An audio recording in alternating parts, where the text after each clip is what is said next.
दोस्तों, आज का मेरा टॉपिक है भारतीय संविधान की ऐतिहासिक पृष्ठभूमि, लेक्चर 2। दोस्तों, इससे पहले मैं एक वीडियो और अपलोड कर चुका हूं। एक बार आप प्ले लिस्ट में जाकर उस वीडियो को ज़रूर देख लेना। और एक मेरी रिक्वेस्ट है आप लोगों से, प्लीज़ चैनल को सब्सक्राइब कर लीजिए, ज़्यादा से ज़्यादा शेयर कीजिए। एक वीडियो को बनाने में बहुत मेहनत लगती है। आपका ये फ़र्ज़ बनता है कि आप मेरी वीडियो को ज़्यादा से ज़्यादा देखें। और एक चीज़ और है दोस्तों, आप वीडियो को अंत तक देखना। यदि आप अंत तक वीडियो को नहीं देख सकते तो वीडियो को प्लीज़ स्किप कर देना, मत देखना। लेकिन अगर देखोगे तो वीडियो को अंत तक देखना।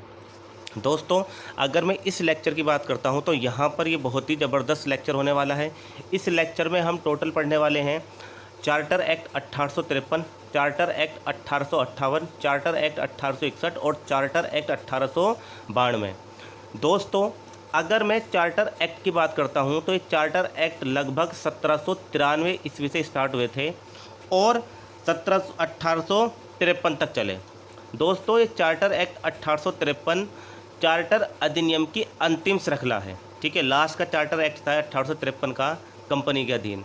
दोस्तों, जब 1853 का चार्टर एक्ट आया था तो उसके बाद में 1857 की एक महान क्रांति हुई थी। और इस क्रांति के बाद जो British east India company Bharat के अंदर व्यापार कर रही थी, उसके सारे अधिकारों को समाप्त कर दिया जाता है और सीधा जो ईस्ट इंडिया कंपनी का एडमिनिस्ट्रेशन होता है, प्रशासन होता है, वो ब्रिटिश क्राउन के अधीन चला जाता है। यानी कि अब जितने भी फैसले लेगा वो ब्रिटिश क्राउन ही लेगा। इसके अलावा ईस्ट इंडिया कंपनी के सारे अधिकारों को समाप्त कर दिया जाता है।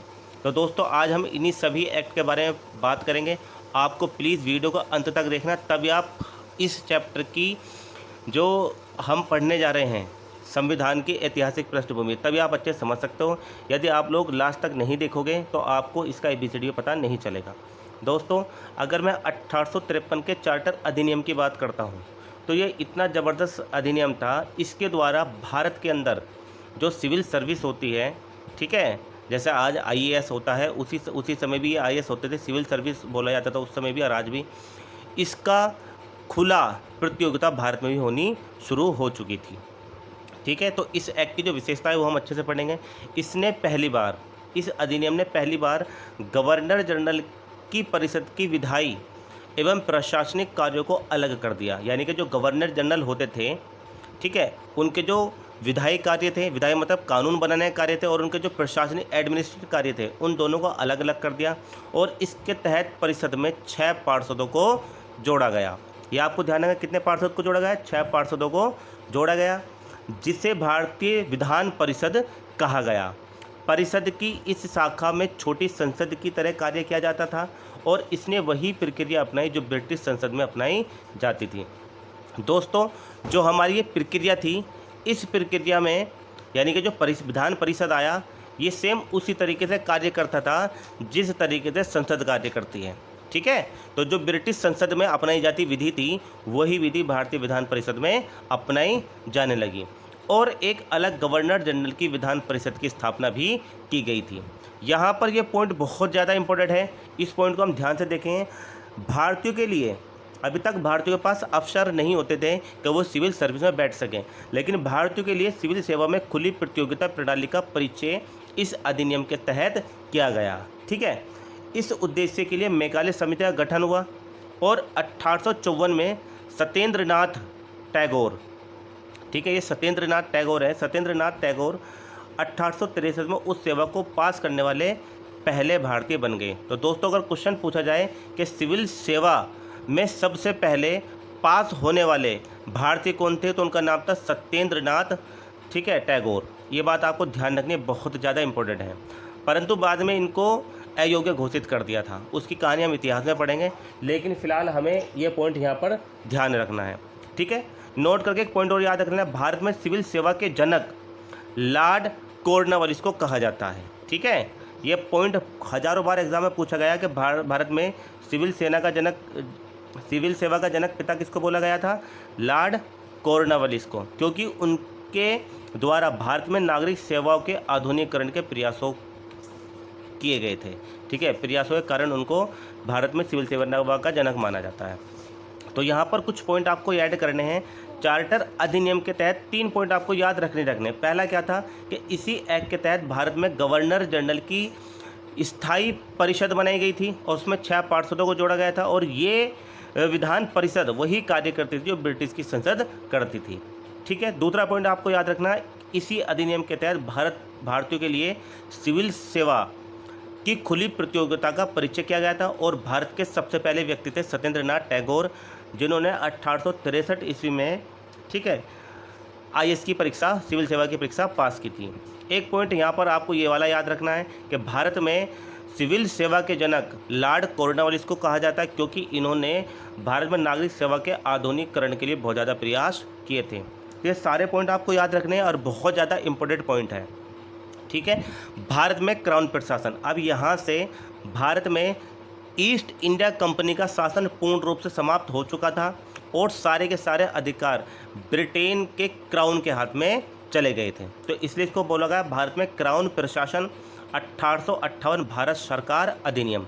दोस्तों 1857 की महान क्रांति के ऊपर मैंने 6 वीडियो बनाए हैं, आप प्लीज़ जाना प्लेलिस्ट में, आपको सारे वीडियो मिल जाएंगे और ये वीडियो मैंने बहुत ज़्यादा मेहनत से बनाया, आपको एक एक पॉइंट अच्छे से समझ में आ जाएगा। दोस्तों जब 1857 की महान क्रांति होती है तो उस समय उस क्रांति को हम हार जाते हैं, लेकिन उसके इफ़ेक्ट जो थे वो बहुत दूरगामी होते हैं और उन्हीं इफ़ेक्ट के कारण जो ईस्ट इंडिया कंपनी भारत के अंदर भारतीयों को शोषण कर रही थी, उनके सारे अधिकार को समाप्त कर दिया जाता है और सीधा प्रशासन, एडमिनिस्ट्रेशन, जो भी व्यापार का एडमिनिस्ट्रेशन था, पॉलिटिकल एडमिनिस्ट्रेशन था, वो सारा का सारा ब्रिटेन क्राउन के अधीन चला जाता है। ठीक है, तो इसका पहला पॉइंट इसलिए बहुत इंपॉर्टेंट है, इसे भारत की अच्छी सरकार के अधिनियम के रूप में भी जाना जाता है। पॉइंट पूछा जाता है एग्जाम में कि कौन से अधिनियम को अच्छी सरकार के अधिनियम के रूप में जाना जाता है, 1858 का भारत शासन या भारत सरकार अधिनियम। ठीक है, इसके तहत भारत का शासन सीधे महारानी विक्टोरिया के अधीन चला जाता है। गवर्नर जनरल का पदनाम बदलकर भारत का वायसराय कर दिया जाता है। ये पॉइंट आपको याद रखना ही रखना है। ये एक ऐसा अधिनियम था जिसके तहत पहले देखो, सबसे पहले मैंने आपको बताया था कि बंगाल में गवर्नर होता था, बंगाल के गवर्नर को गवर्नर जनरल बना दिया। कब बनाया था? 1773 का रेगुलेटिंग एक्ट के तहत। उसके बाद बंगाल के गवर्नर को सीधा भारत का गवर्नर जनरल बना दिया और अब भारत के गवर्नर जनरल को सीधा क्या बना दिया? वायसराय। तो दोस्तों भारत का गवर्नर जनरल का पद नाम बदलकर भारत का वायसराय कर दिया और वायसराय भारत में ब्रिटिश ताज का प्रत्यक्ष प्रतिनिधित्व होता था। ठीक है, ये पॉइंट आपको याद रखना है। जो ब्रिटेन की महारानी थी, क्राउन का प्रशासन था, तो वायसराय भारत में एक ऐसा प्रतिनिधि था जो सीधा ब्रिटिश ताज का प्रत्यक्ष रूप से कार्य करता था। ठीक है, लॉर्ड कैनिंग भारत के प्रथम वायसराय थे। ये पॉइंट आपको याद रखना, लॉर्ड कैनिंग भारत के अंतिम गवर्नर जनरल और प्रथम वायसराय बने थे, क्योंकि यही उसी समय गवर्नर जनरल भी थे। उसी समय ये एक्ट आया और इस एक्ट को सीधा गवर्नर जनरल से वायसराय कर दिया। तो क्वेश्चन पूछा जाए भारत के अंतिम गवर्नर जनरल कौन थे, तो लॉर्ड कैनिंग थे। अगर क्वेश्चन पूछा जाए भारत के प्रथम वायसराय कौन थे, वो भी लॉर्ड कैनिंग थे। यहाँ पर कन्फ्यूजन मत क्रिएट करना, ठीक है, कन्फ्यूजन मत रहना। इस अधिनियम के तहत जो कि नियंत्रण बोर्ड था और निर्देशक बोर्ड था, उन दोनों को समाप्त कर दिया, यानी कि बोर्ड ऑफ डायरेक्टर, ये दो मैंने आपको पॉइंट बताए थे, उन दोनों पॉइंटों को यहाँ पर समाप्त कर दिया जाता है। ठीक है दोस्तों, बहुत ज़्यादा इंपॉर्टेंट पॉइंट है, ये सारे पॉइंट आपको याद रखने हैं यहाँ पर। दोस्तों इसी एक्ट के तहत भारत में जो द्वैध शासन की नींव रखी गई थी 1784 के पिट्स इंडिया एक्ट के तहत, यानी कि वहाँ पर राजनीतिक कार्य और व्यापारिक मामले दोनों अलग कर दिए थे, board of director, board of controller, इन दोनों को लाया गया था पिट्स इंडिया एक्ट 1784 के तहत। लेकिन 1858 के भारत सरकार अधिनियम के तहत इन दोनों बोर्डों को समाप्त कर दिया। ठीक है, और इसी के तहत भारत के अंदर दोहरे प्रशासन को पूर्ण रूप से समाप्त कर दिया। एक नए पद भारत के राज्य सचिव का सृजन किया गया, जिसमें भारतीय प्रशासन पर संपूर्ण नियंत्रण की शक्ति निहित थी। यह ब्रिटिश कैबिनेट का सदस्य हुआ करता था। तो ये 3-4 पॉइंट आपको याद रखने हैं। अगर क्वेश्चन पूछा जाए किस एक्ट के तहत भारत के अंदर दोहरे द्वैध शासन की समाप्ति की गई, तो 1858 का भारत शासन अधिनियम के तहत। ठीक है, और एक नया पद आया भारत के राज्य सचिव का, ये किसके तहत आया? ये भी इस अधिनियम के तहत आया। ठीक है, और इसी अधिनियम के तहत देखो, ये पॉइंट लास्ट वाला बहुत ज़्यादा इंपॉर्टेंट है। ब्रिटिश ईस्ट इंडिया कंपनी को समाप्त कर दिया गया, मुगल प्रशासन को भी समाप्त कर दिया गया। यानी कि अभी तक मुगल सम्राट का पद चला करता था। जब ये 1858 का भारत शासन अधिनियम आया तो इस अधिनियम के तहत ईस्ट इंडिया कंपनी के तो अधिकार समाप्त कर ही दिए, यहाँ पर मुगल साम्राज्य को पूर्ण रूप से ख़त्म कर दिया गया। यानी कि सम्राट का पद जो था वो बिल्कुल समाप्त कर दिया गया। तो ये सारे पॉइंट आप याद रखोगे, यहाँ से क्वेश्चन हमेशा बनते हैं। ठीक है, अगला पॉइंट हम देखें, भारतीय परिषद अधिनियम 1861। ठीक है, इसके द्वारा कानून बनाने की प्रक्रिया में भारतीय प्रतिनिधियों को शामिल करने की शुरुआत की गई। दोस्तों उससे पहले अगर मैं 1857 की क्रांति की बात करता हूं तो उसका सबसे बड़ा कारण ये भी था कि भारत के अंदर जो मजदूर थे और जो किसान थे, जो व्यवसायी थे, मध्यम जमींदार लोग थे या मध्यम उद्योगपति लोग थे, उनकी आवाज़ को बिल्कुल नहीं सुना जाता था, उनकी बातों को नहीं सुना जाता था। होता क्या था, ये लोग अपनी बात अंग्रेज़ों के सामने तक पहुंचाने की कोशिश करते थे, लेकिन अंग्रेज़ों के जो प्रतिनिधि हुआ करते थे या अधिकारी हुआ करते थे वो इनकी बात सुनते थे लेकिन आगे तक नहीं पहुंचाते थे। तो जो कम्युनिकेशन गैप था भारतीयों में और ब्रिटिश अधिकारियों में वो बहुत ज़्यादा कम था। इसी बात को देखते हुए जब 1861 का भारतीय परिषद अधिनियम आता है तो यहाँ पर कानून जो भी भारतीय लोगों के लिए बनता था उसमें भारतीयों का भी प्रतिनिधि शामिल होता था। इस प्रकार वायसराय कुछ भारतीयों को विस्तारित परिषद में गैर सरकारी सदस्य के रूप में नामांकित करता था, लेकिन अधिकतर जो पावर थी वो सरकारी सदस्यों के रूप में ही थी। ठीक है, जैसे हमारे पास लोकसभा राज्यसभा है, जैसे कानून बनाने का जो जैसे मनी बिल होता है, ठीक है, धन विधेयक, उसमें जो मैन पावर होती है वो सारी लोकसभा के हाथ में होती है। इसी तरीके से जो वायसराय था वो अगर कोई कानून बनता था तो उसमें भारतीयों का प्रतिनिधि भी शामिल करता था और उसे एक गैर सरकारी सदस्य के रूप में नामित करता था। परंतु जो अधिकतर पावर होती थी या पूरी पावर की बात करते हैं तो वो किसका हाथ में होती थी, सरकारी सदस्यों के हाथ में। ये पॉइंट आपको याद रखेंगे। लॉर्ड कैनिंग ने इसी के आधार पर 1862 में बनारस के राजा, पटियाला के महाराजा और सर दिनकर राव को नामांकित किया था। ठीक है, बंगाल के लिए नई विधान परिषदें 1862 में, उत्तर पश्चिमी सीमावर्ती प्रांत 1866 में और पंजाब 1857 में इनकी स्थापना की गई थी। ठीक है, तो इस आई होप ये सारे पॉइंट आप याद रखोगे।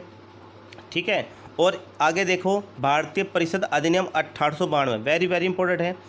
इसके माध्यम से केंद्रीय और प्रांतीय विधान परिषदों में अतिरिक्त गैर सरकारी सदस्यों की संख्या बढ़ाई गई।